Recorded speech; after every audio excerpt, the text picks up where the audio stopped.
that tools like YouTube and a smart room allow you to bring up segments from popular culture that might illuminate certain kinds of concepts. So, for example, when I'm talking about Protestant evangelicalism, and I'm trying to emphasize the way in which that kind of religious tradition constructs the relationship between the individual and God, I show the students a clip from a classic Chicago movie, The Blues Brothers.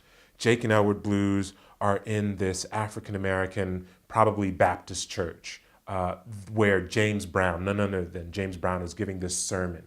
And so, obviously this clip is overdone for dramatic effect, and there's some interesting problematic stereotypes going on.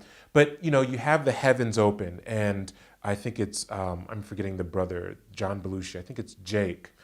This light comes from the heavens and strikes him, right? And it's this instance of Jake not having to go through a ritual of baptism in order to enter into a religious community, but there, lo and behold, directly he's receiving, God's grace, which gives him this brilliant insight about how they're going to change their orphanage. And this is happening within the context of an African-American church where you have this give and take between the preacher and the congregation. You have this music, and so there are all these things going on in this clip.